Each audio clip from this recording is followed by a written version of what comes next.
안녕하세요. 저는 국회 사무총장 이광재입니다. 오늘은 국회 내에 있는 함께 식구들 중에 색다른 인생을 사시는 분들을 초대했습니다.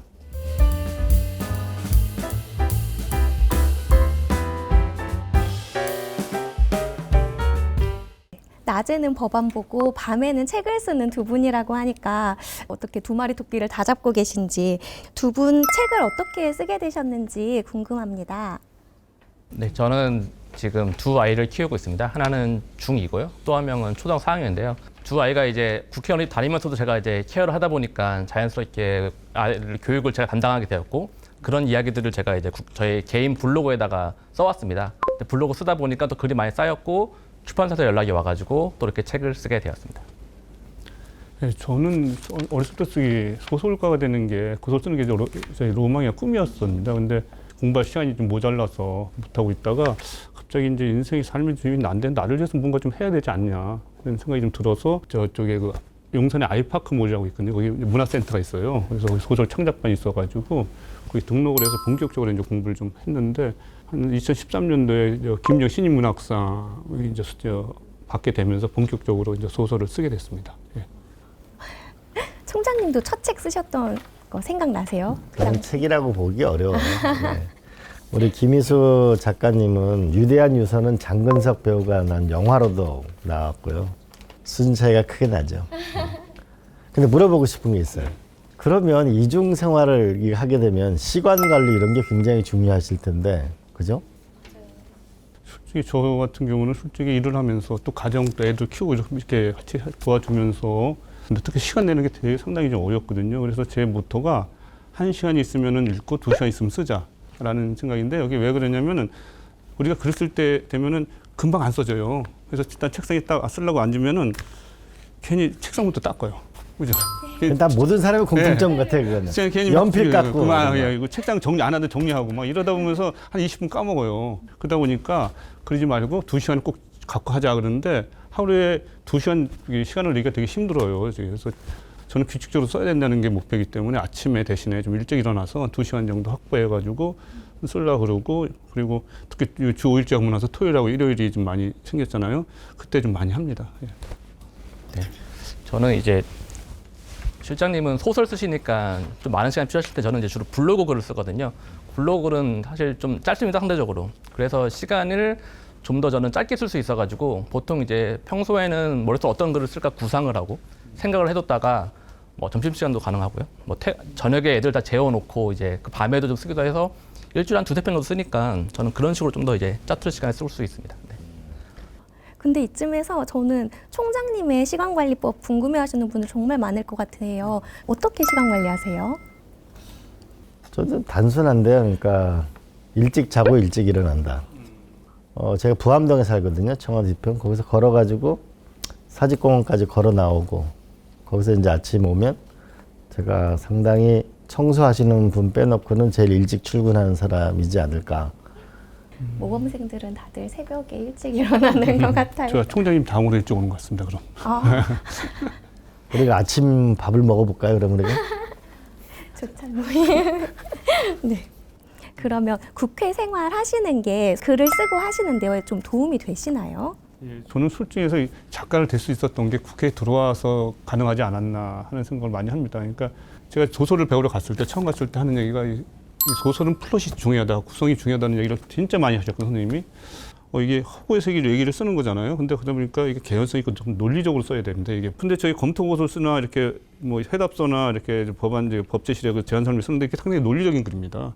그러니까 구성이 딱 논리인데 그 구성을 갖고 여기서 이제 소설은 조금 더 한 번 더 중충 구조라고 그래서 한 번 더 하는데, 그것만 좀 변형하면 구조 만드는 법을 좀 많이 배웠고요. 또 하나는 글쓰기가, 이 소설을 할 때 하는 게 좀 잠깐 선생님들이 얘기하는 게, 이 만연체 문장 싫고 단답형으로 짧은 문장으로 함축적으로 써라는 얘기 많이 하시거든요. 근데 검토보고서 문장이 또 그래요. 간결하고, 그죠? 이게 알기 쉽게 쓰거든요. 근데 이런 문장 같은 거 공부 진짜 많이 되고요. 또 하나는 아까 말한 그 배경. 이게 이제 소설적인 배경을 제가 여기 아니면 어떻게 알겠는데, 이게 이 소설이라는 거는 일반 국민이 모르는 얘기를 좀 알고 싶어 하는데, 국회가 우리가 잘 알고 있다고 그러지만 잘 모르거든요. 근데 제가 이걸 와서 여기 무슨 상임이나 이런 시스템 같은 걸 좀 알게 되니까 이제 배경이 됐고, 경제적으로 해결해 줬고. 그래서 아마 가능하지 않았나. 특히 후자가 상당히 경제적으로 그거 중요하거든요.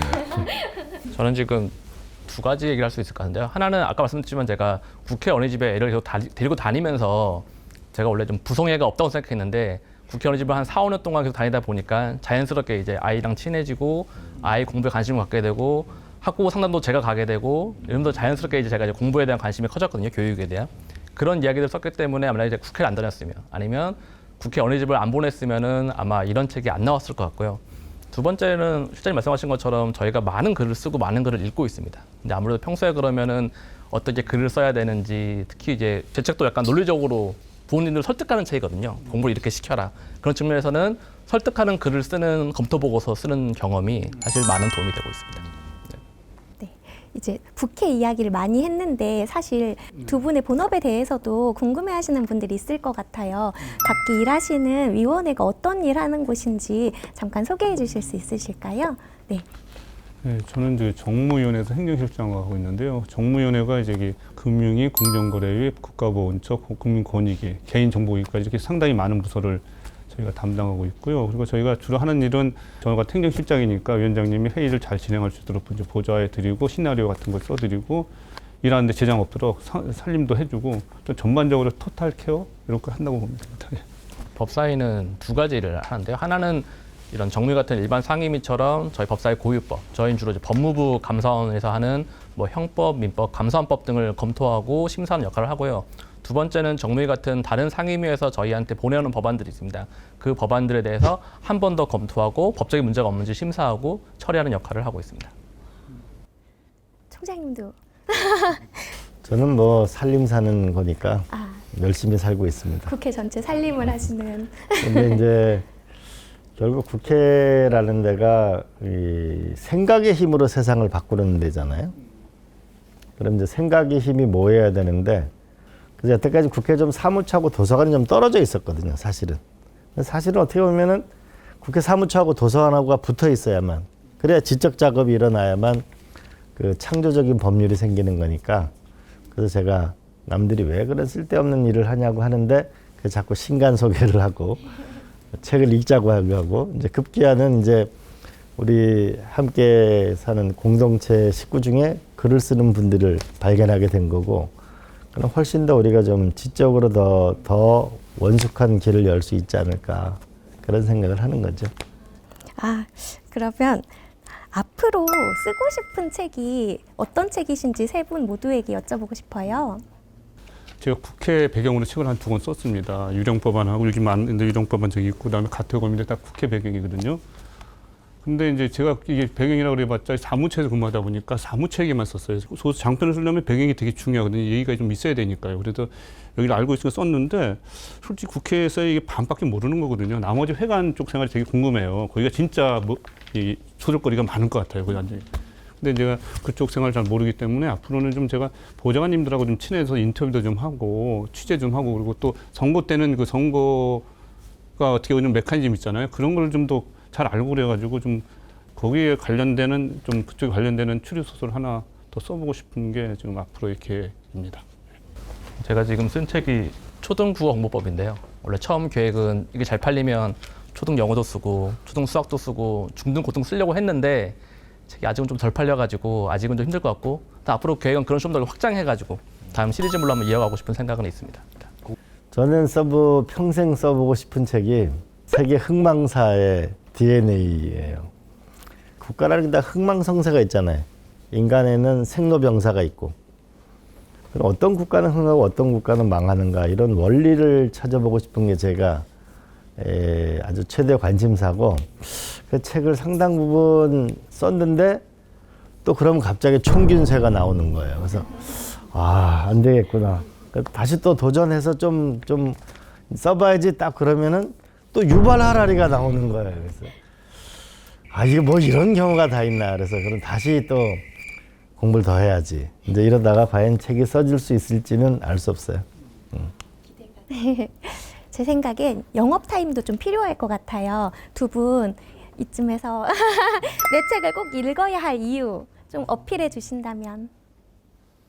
글쎄, 저는 소설 쓰는데 솔직히 소설은 실패한 자들의 이야기를 쓰는 거거든요. 뭐 선권자보다. 그렇다 보니까 우리 아프니까 사람들의 저기 사회에서 좀 약한 약자들의 얘기를 많이 쓰게 되고 따뜻한 소설은 아니지만 그래도 이 시대에 좀 힘든 사람들한테 좀 도움이 줄 수 있는 되게 위대한 유산 단편집 추천합니다. 제 책은 실용서고요. 제가 책을 낸 다음에 이제 국회에 있는 많은 선배 동기 아니면 뭐 여러분들한테 많은 갑자기 저도 모르게 갑자기 연락이 와가지고는 선배님 뭐 제가 사실은 애가 몇 살인데 이러면서 많은 질문을 많이 주시거든요. 어떻게 애를 키우면 되는지 그런 고민 있는 분들 특히 초등학교 특히 국어에 고민 있는 학부모님들이 이 책을 보신다면 네 많은 도움이 될 것이고 언제든 문의 주시면 제가 상담도 해드리니까 네 많은 구매 바라겠습니다. 이게 좀 널리 홍보되기를 희망합니다. 김성수 실장님은 약간 여기 국회 아니셨어도 일타 강사 하셨어도 엄청 잘하셨을 것 네. 같지 않아요? 해보고 싶습니다.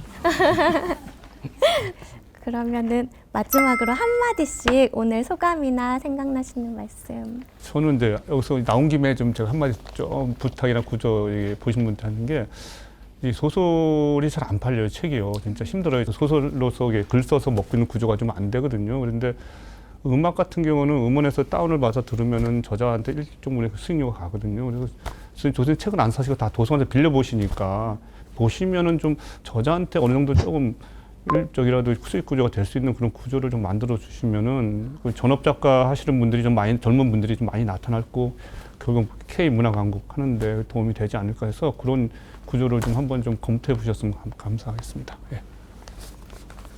오늘 좋은 기회 주셔서 감사하고요. 사실 저도 지금 여기 찍는 장소가 도서관인데 책이 굉장히 중요한 것 같습니다. 특히 아이 교육에서도 그렇고 저희가 직장생활 하는데도 그렇고 여러분들이 좀 더 책을 좋은 책을 많이 읽고 그거를 현실에서 반영하고 그렇게 살았으면 좋겠습니다. 그 인생은 우리가 지구라는 별에 와 살다 가는 긴 여행의 시간입니다. 근데 독서는 앉아서 하는 여행이고 여행은 서서 하는 독서라고 생각합니다. 사람은 아는 것만큼 보고 본 것만큼 아는 것입니다. 그 매개의 과정에 좋은 책들이 우리 주변에 늘 있었으면 좋겠습니다. 머리맡에도 화장실에도 내가 있는 운전석 옆에도 눈에 띄는 모든 곳에 책을 두고 책 껍질만 보더라도 목차만 보더라도 자극이 될 수 있습니다. 함께 진화하는 대한민국이 됐으면 좋겠습니다.